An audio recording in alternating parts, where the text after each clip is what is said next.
Hello everyone, welcome to our channel.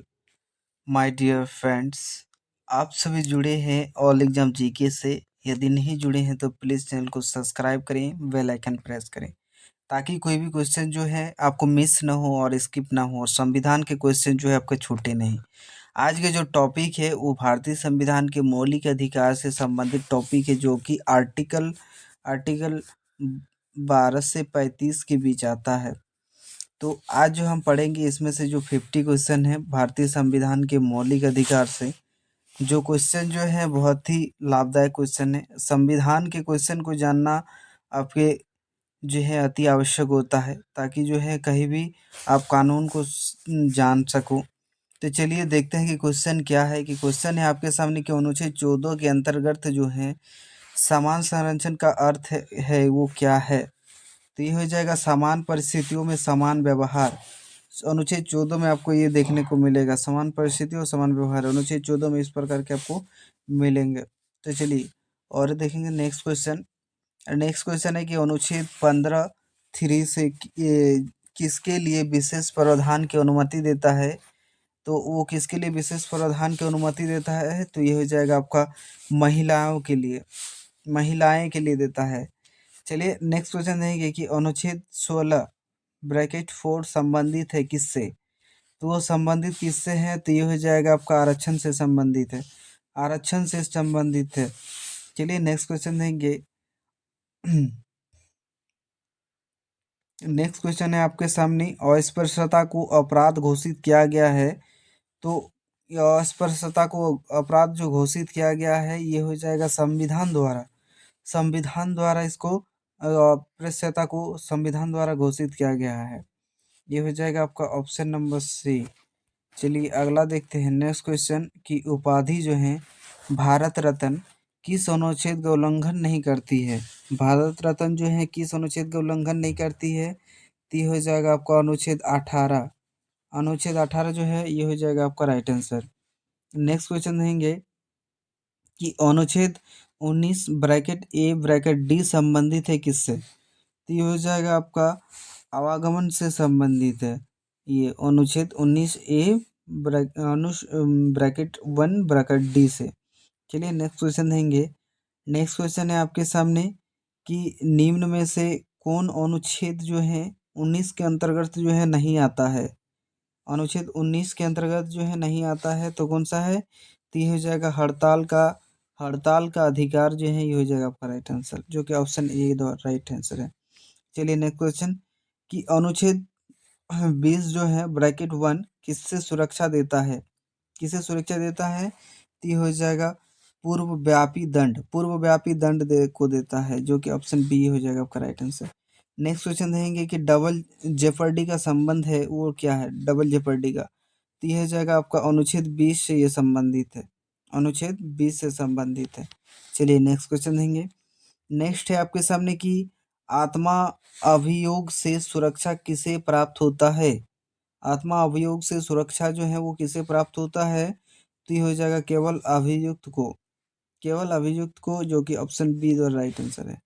चलिए next question देखते हैं। नेक्स्ट क्वेश्चन क्या है कि अनुच्छेद 21 का विस्तार मुख्यतः किसके द्वारा हुआ। अनुच्छेद 21 जो है उसका विस्तार मुख्यतः किसके द्वारा हुआ, तो उसका विस्तार जो है वो हो जाएगा सर्वोच्च न्यायालय द्वारा हुआ, सर्वोच्च न्यायालय, जो कि ऑप्शन सी जो है आपका राइट आंसर। चलिए नेक्स्ट क्वेश्चन, स्पीडी ट्रायल किस अनुच्छेद से जुड़ा है। स्पीडी ट्रायल किस अनुच्छेद से जुड़ा है, तो ये हो जाएगा आपका अनुच्छेद 21 जो है ये हो जाएगा आपका राइट आंसर।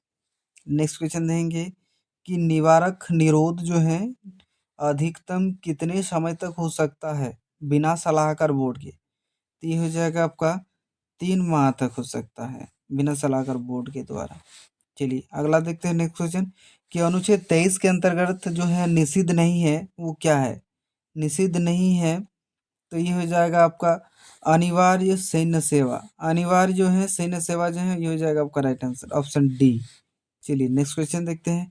नेक्स्ट क्वेश्चन है आपके सामने कि बाल श्रम निषेध का उद्देश्य है, तो वो क्या है, तो ये हो जाएगा शोषण, शोषण को रोकना।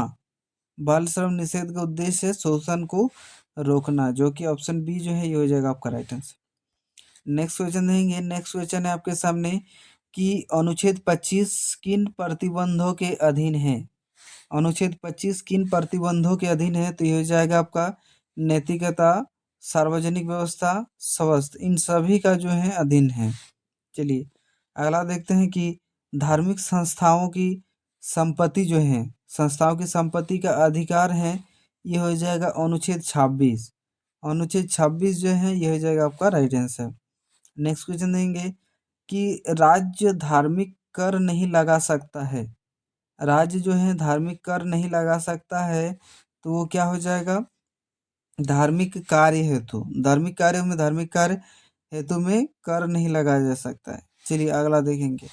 नेक्स्ट क्वेश्चन है कि अनुच्छेद 28 जो है लागू नहीं होता है, तो 28 जो है लागू नहीं होता किससे, तो ये हो जाएगा निजी विद्यालय में। निजी विद्यालय में अनुच्छेद 28 लागू नहीं होता है। चलिए अगला देखते हैं कि अनुच्छेद 29 ब्रैकेट 2 किससे संबंधित है। अनुच्छेद 29 ब्रैकेट 2 किससे संबंधित है, तो ये हो जाएगा प्रवेश में भेदभाव निषेध। प्रवेश में भेदभाव निषेध जो है ये हो जाएगा आपका राइट आंसर, जो कि ऑप्शन बी जो है आपका राइट। चलिए नेक्स्ट क्वेश्चन कि अनुच्छेद 30 जो है, अनुच्छेद 30 का अधिकार है वो किससे। अनुच्छेद 30 का अधिकार किससे है, तो ये हो जाएगा आपका, ये सामूहिक से है। अनुच्छेद 30 का अधिकार सामूहिक से है, जो कि ऑप्शन बी जो है ये हो जाएगा आपका राइट आंसर। नेक्स्ट क्वेश्चन देंगे कि अनुच्छेद 32 के अंतर्गत जो है याचिका जो है दायर की जा सकती है, तो ये हो जाएगा आपका जनहित याचिक द्वारा।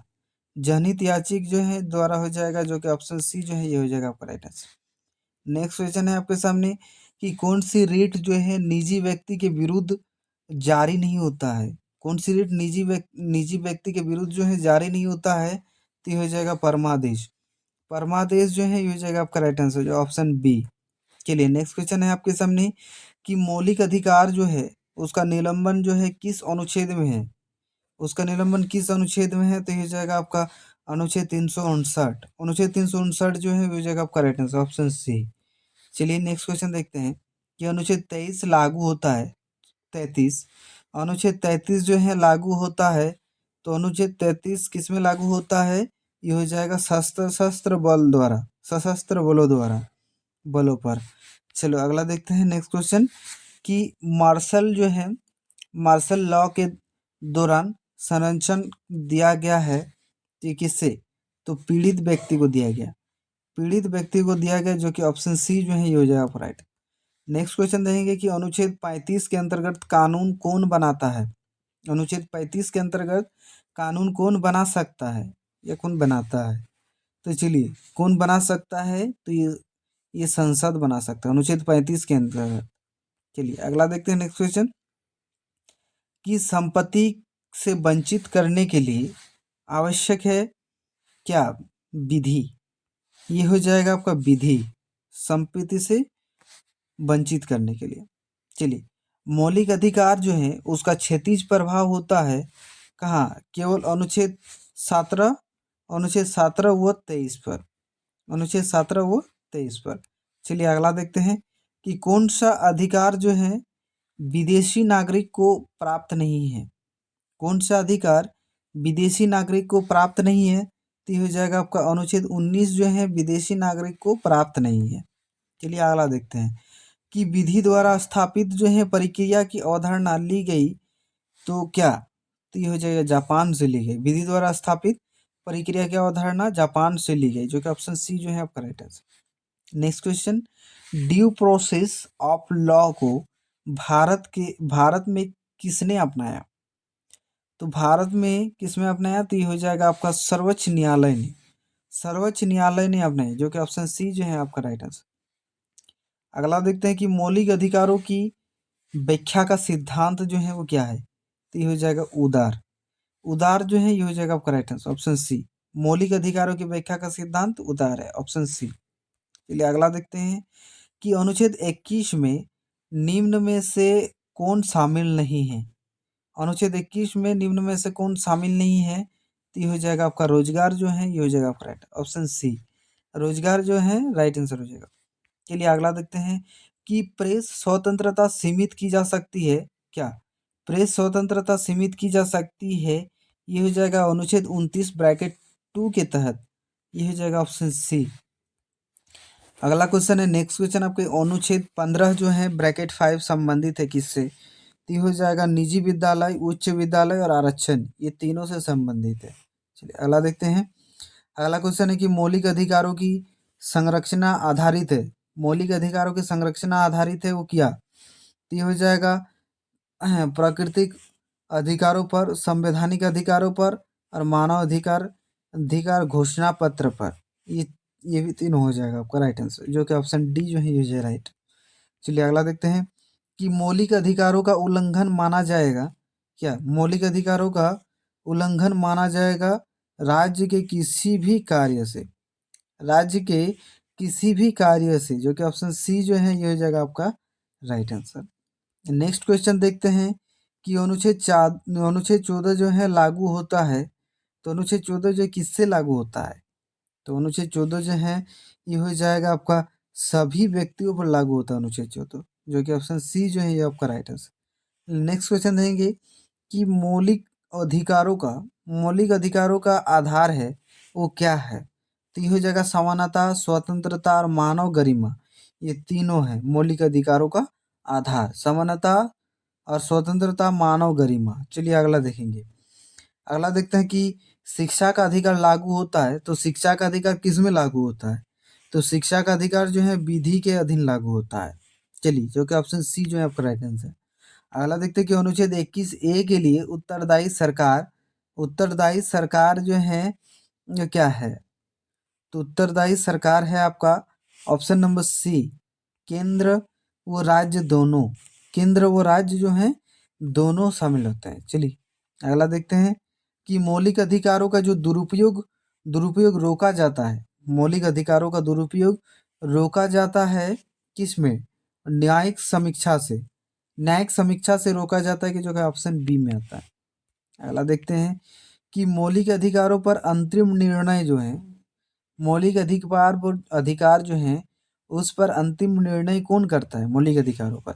तो मौलिक अधिकारों पर अंतिम निर्णय जो है वो हो जाएगा सर्वोच्च न्यायालय करता है, सर्वोच्च न्यायालय जो करता है ऑप्शन सी। अगला देखते हैं नेक्स्ट क्वेश्चन कि मौलिक अधिकारों का निलंबन किस पर लागू नहीं होता है? मौलिक अधिकारों का निलंबन किस पर लागू नहीं होता है? ये हो जाएगा दोनों में, यानी अनुच्छेद 20 और अनुच्छेद 21, इन दोनों पर लागू होता है। चलिए, मौलिक अधिकार का उद्देश्य क्या है ये आपको जानना है, बहुत जरूरी, कि मौलिक अधिकार जो है उसका उद्देश्य क्या है? तो मौलिक अधिकारों का उद्देश्य है व्यक्ति की रक्षा, व्यक्ति की रक्षा को जानना होता है, ऑप्शन बी। चलिए नेक्स्ट है कि मौलिक अधिकारों की सीमा तय होती है, तो मौलिक अधिकारों की सीमा तय होती है संविधान द्वारा, मौलिक अधिकार जो है उसकी सीमाएं तय होती है संविधान द्वारा, जो कि ऑप्शन बी जो है आपका राइट आंसर होगा। नेक्स्ट क्वेश्चन देखेंगे। नेक्स्ट क्वेश्चन है आपके सामने कि मौलिक अधिकार जो है लोकतंत्र में आवश्यक है, क्योंकि लोकतंत्र में आवश्यक है क्योंकि व्यक्ति की जो है व्यक्ति सुरक्षित रहता है। मौलिक अधिकारों में मौलिक अधिकार जो है लोकतंत्र में आवश्यक है क्योंकि वो उसमें व्यक्ति जो है सुरक्षित रहता है। चलिए अगला देखते हैं कि मौलिक अधिकारों की प्रकृति कैसी है? यह प्रकृति है तो हो जाएगा आपका सीमित, इसकी प्रकृति जो है ये सीमित हो जाएगा, सीमित यानी ऑप्शन सी। चलिए नेक्स्ट देखते हैं कि मौलिक अधिकारों पर किस सिद्धांत का परिणाम है? मौलिक अधिकार किस सिद्धांत का परिणाम है? तो मौलिक अधिकार जो है वो हो जाएगा विधि का शासन, विधि का शासन जो है ये हो जाएगा आपका ऑप्शन बी। और ये जो है अंतिम क्वेश्चन था। और वीडियो पर इतना देर तक बने रहने के लिए बहुत बहुत धन्यवाद। और आज के जो टॉपिक कैसा था वो ज़रूर कमेंट करें, और वीडियो कैसा लगा वो भी ज़रूर कमेंट करें, और वीडियो पर क्या कमी है वो भी ज़रूर कमेंट करें ताकि उस वीडियो पर डेवलप किया जा सके। तो आज के लिए इतना ही, अब मिलेंगे अगले दिन और नेक्स्ट वीडियो पर बहुत ही मज़ेदार वीडियो के साथ। जय हिंद, थैंक यू।